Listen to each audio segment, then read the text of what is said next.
Bonjour tout le monde, bienvenue dans cette nouvelle vidéo. Aujourd'hui, je partage avec vous mes expériences sur la culture du Stephanotis floribunda, ou le jasmin de Madagascar.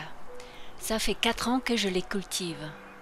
La première fois que je l'ai acheté, j'ai effectué mes recherches sur le net pour savoir comment l'entretenir. Ce qui me choquait, c'est qu'il y a beaucoup de vidéos où on voyait toujours une personne qui donne des conseils en présentant une potée fleurie fraîchement acquise. Par contre, les personnes qui présentent leur expérience avec la Stephanotis ayant fait le tour de cadran sont très rares et leurs expériences sont d'autant plus précieuses. En 4 ans, j'ai pu tester beaucoup de choses et je vais vous donner des points essentiels pour le conserver et le faire refleurir.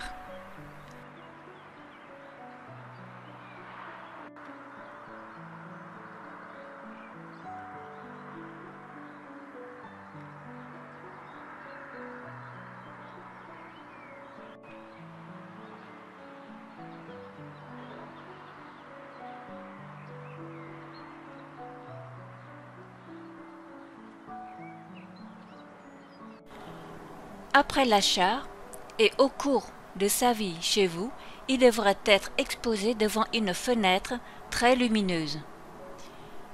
S'il reçoit un peu de soleil direct, ce n'est pas grave. C'est une plante qui a besoin de beaucoup de lumière pour s'épanouir, pour faire de nouvelles branches, de nouvelles feuilles et surtout des fleurs. Un Stephanotis en manque de lumière, les boutons vont tomber avant de s'ouvrir. Et plus tard, il aura du mal à fleurir. Il ne fera que de longues lianes avec des entrenœuds très longues et de petites feuilles, sans boutons floraux à l'aisselle des feuilles.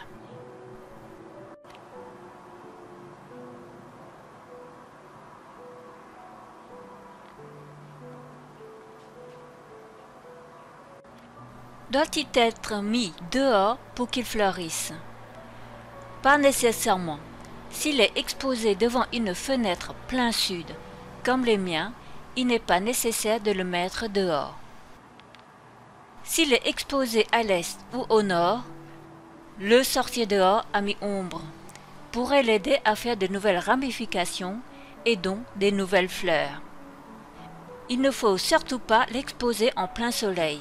Les feuilles vont jaunir et brûler.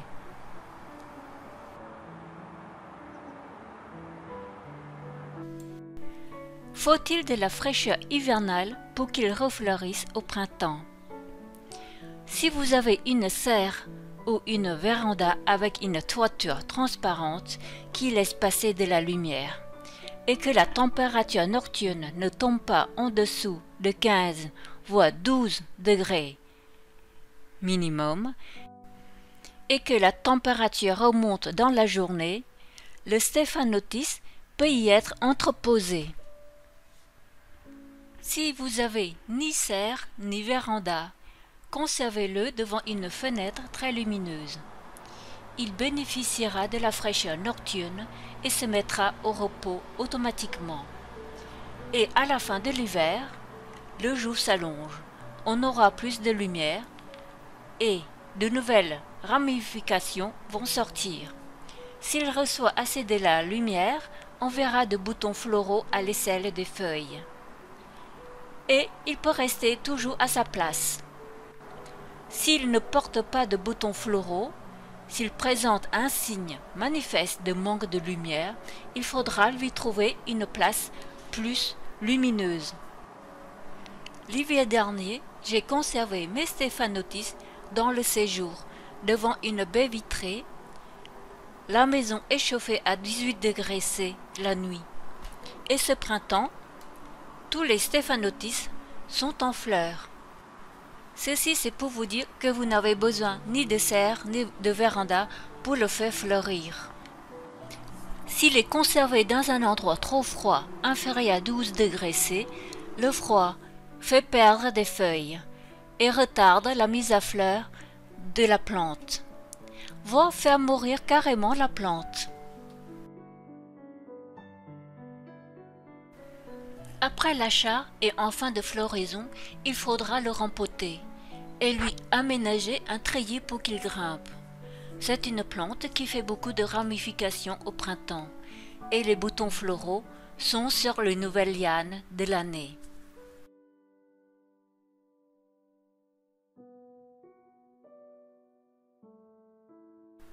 En fin de saison, il y aura des boutons qui resteront dormants pendant tout l'hiver et ne se réveilleront que le printemps suivant.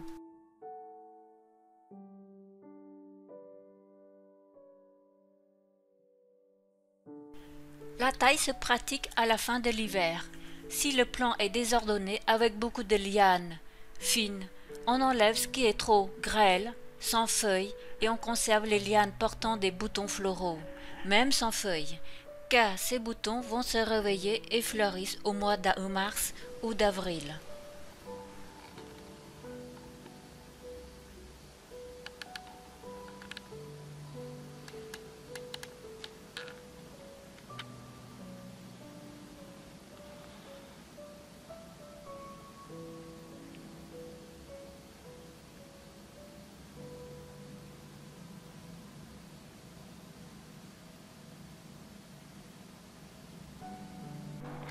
Les racines de Stephanotis sont très fines et sensibles à l'excès d'eau.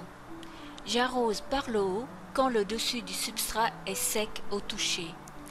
S'il fait chaud et sec comme en ce moment, j'arrose 2 à 3 fois par semaine avec de l'engrais tous les 2 à 3 arrosages.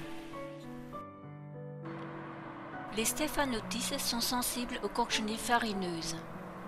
Un petit séjour dehors au grand air leur fera du bien.